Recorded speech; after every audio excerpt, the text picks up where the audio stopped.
Allie, part 2. Okay, so another CC grad, Ed Major, graduated long time ago in a galaxy far away. Or not. It's also been really fun getting to know Allie through the years. Working with Allie for a very long time, and I think we both decided that it was too much of a good thing in some ways. You know, we had this moment not too long ago where it's like, oh God, I've been working with you forever. I need somebody else. And steps Manya. Cool. All right, so what I do like, though, about some of the research that we through these years, being able to work with someone like Allie, is to see how that progression has happened. And again, another person who's focusing on the very difficult aspect of the affective domain of an elementary child who basically doesn't want their affective domain to be analyzed. So here we go with goal orientation theory was the basis of Allie's presentation. Allie, here you go. Yes. Whoa. All right. Give me 1 second. Awesome. Okay. Hello, everyone. Today I'm talking about goal orientation in a 5th grade classroom. So, to kick things off, we have all at some point in our lives experienced failure, I'm assuming. We also all know that in experiencing failure, the most important part is actually what comes afterwards, how we respond to that. My students are still learning how to respond to failure, and as a 5th grade teacher, it's my responsibility to help teach them the skills to cope with and respond appropriately to failure. So this project was born out of something that I noticed in my math groups. A lot of my students were having difficulty responding to failure or bouncing back after a perceived failure. My students were also really struggling to not internalize an experience of failure in math as a negative reflection on their overall self in all aspects of their life. This is really important to address at this developmental time period as students begin to develop their self-image. And so these localized experiences of failure can be internalized and further influence their negative self-image. This is also an important thing to address at this time period as students are about to transition to middle school. When students transition from elementary school, often a self-contained classroom, to middle school, they often perceive a decrease in teacher support. In turn, this can produce a decrease in their own self-efficacy and academic achievement. So I wanted to address this failure during 5th grade. So the purpose of my study was to improve student response to failure in math class. The 3 research questions that guided my study kind of evolved from the beginning of my study, and then, since this was action research, throughout my study as I learned more about what was going on with my students. My first question, how do student-driven goal interventions improve resilience in a 5th grade math class? That was my original question that I hope to address. Second question, looks like these are all number 1. How does student perception of classroom goal structure influence student goal orientation? And finally, what goal orientations lead to increased adaptive learning behaviors and improved academic achievement? So at the start of each math unit, my co-teacher Kyle and I give a pre-test for that math unit to all of our students to determine how we are going to divide up the class for that math unit. We often find that it's necessary to do this because of the structure of our classroom. We have about 50% of the class classified GT, very high GT at that. And then we have a handful of students who are still struggling to read and perform basic math skills. So we often need to divide the class in half in order to differentiate instruction for this type of classroom. I usually work with the lower half of the math class, and so for this study I was working with 12 students who had tested into the lower math group for all 3 units. So this study took place over the course of 3 months and 3 units. My first unit took place over 4 weeks. We were looking at multiplying and dividing fractions. And for anyone who has recently been in a 5th grade classroom, this is a notoriously difficult unit. For this unit, the students were setting daily goals in their math notebooks. And what this looked like is the students would, at the start of math class, we would open our math notebooks, jot down a quick goal for themselves for that day, and then proceed on with the lesson. The second unit was also 4 weeks. We were looking at division, multi-digit numbers, decimals, etc. Before the start of this unit, I had an individual discussion with each student, wherein we discussed their perceptions of expectations in the classroom, and they set a single math goal for themselves for that unit. During the third unit, which only lasted 3 weeks, we were looking at coordinate planes. For this unit, we also had a discussion at the beginning of class, or the beginning of the unit. The students set a goal for themselves, and then they actually kept track of their own behaviors throughout the unit. At the end of each class, they had a little tracker on the back of their notebooks, and they would jot down positive steps that they took towards achieving their goal that day, and positive steps that they plan to take the next day. I also had 2 other forms of data collection. At the end of each unit, I gave the students a survey with 3 statements on it. I enjoy setting goals for myself. Setting goals for myself helps me focus during math, and I think about my goals during math. Students were then allowed to respond to those statements on a 3-point Likert scale: no, sometimes, and yes. I also collected pre- and post-test data from the unit tests for each unit. Data analysis occurred in a couple of different stages for me. I first looked to see if there are any differences in goal orientations that came out of the different goal formats that were present in each unit, since I did slightly change the way we were setting goals for each unit. Secondly, I ran a couple of statistical tests to see if there are any relationships between goal orientation, the students' test scores, and the survey data. In order to classify my students' goal orientations, or the goals that they were setting for themselves, I needed to better understand goal orientation myself. Mastery goal orientation is classified as a desire to develop competence in oneself. We often associate this with intrinsic motivation, sustained engagement in an activity, and adaptive learning behaviors such as increased help seeking. Some examples of mastery goals that my students set for themselves include improve my confidence in math and try to do my best. Don't be afraid to ask questions, because I can do this. Performance goal orientations are usually classified as a desire to display competence, so in a measured testing environment.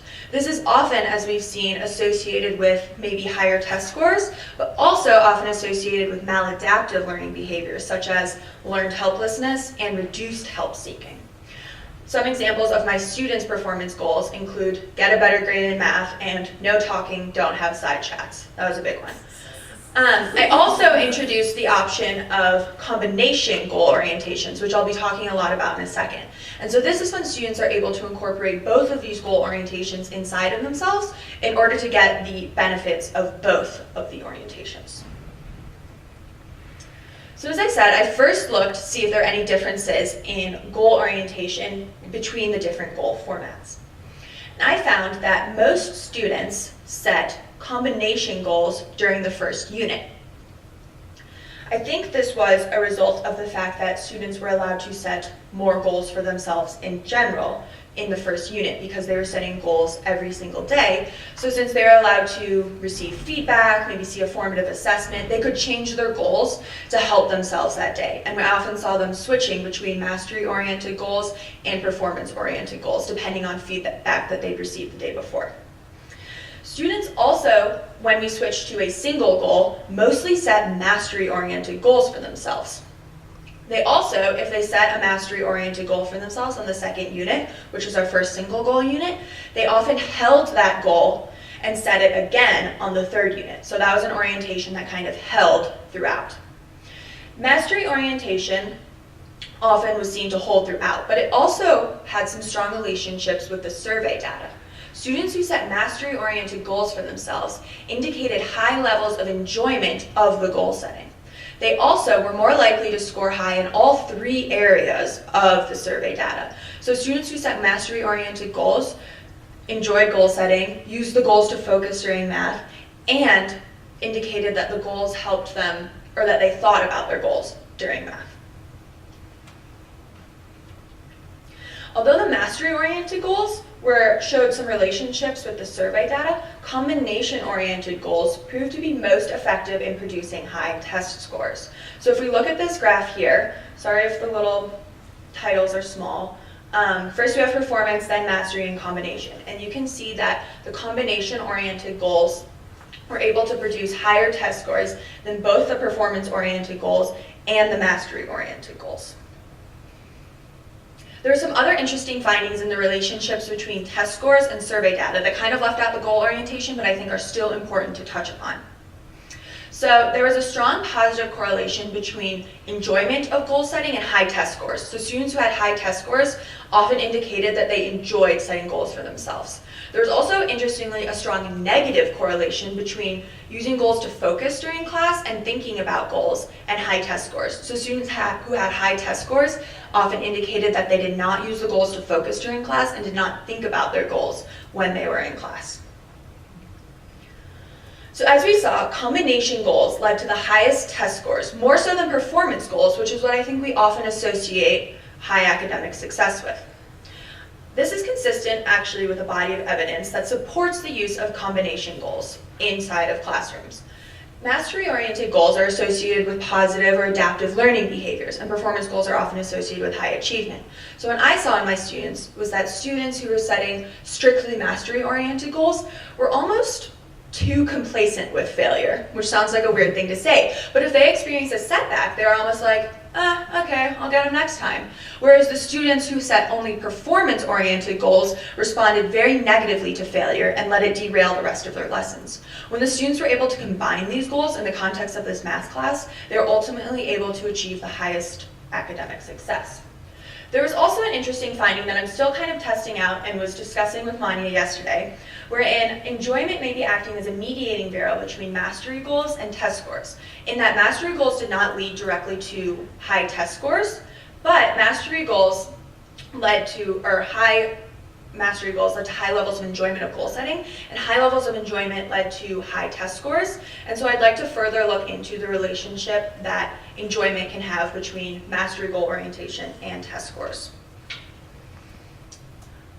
So although I have a lot of statistical data that informed the support of combination goals, for me, actually the most important thing that came out of this was my understanding of the differences in my own perception of the goal structure of the classroom than the student's perception of the goal structure of the classroom. So goal structure is the assumed expectations of a classroom or a space.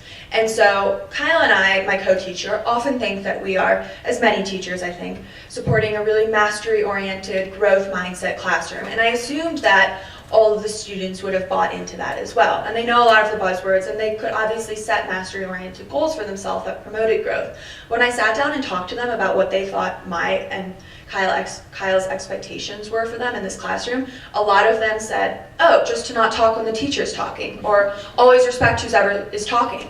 And so all of those offhanded commands that we give all throughout the day were actually what the students internalized as our major expectations for them. So going off of that, I have a couple of different recommendations for all of you as educators or professors. My first is to support multiple goal orientations. I think as educators and professors, we are apt to swing from one side of the pendulum to another and maybe become too heavily influenced in a growth mindset or in mastery goal orientation. But I found that meeting students in the middle and allowing students to support multiple different orientations inside of themselves may actually produce the best academic outcomes in the end.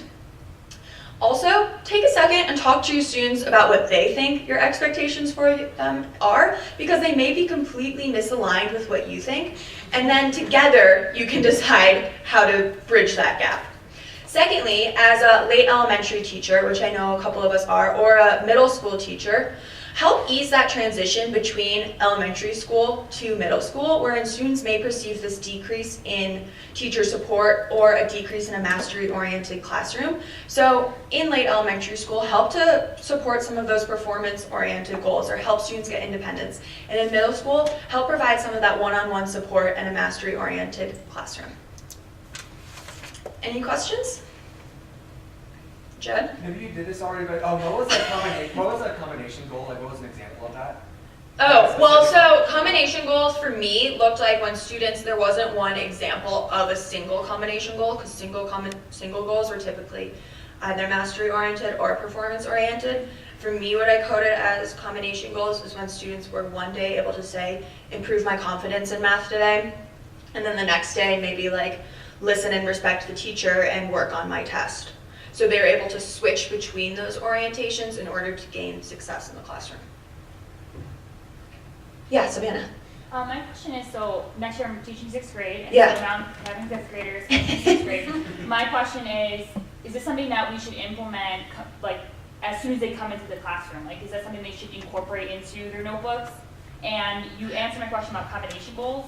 But Okay, so I'm not sure how much the actual goal setting influenced their ultimate Okay. success or adaptive behaviors. But for me, what I found was understanding what type of orientations they were more likely to set helped me perceive how they or respond to how they were going to respond to failure, like get ahead of the situation by understanding how they worked.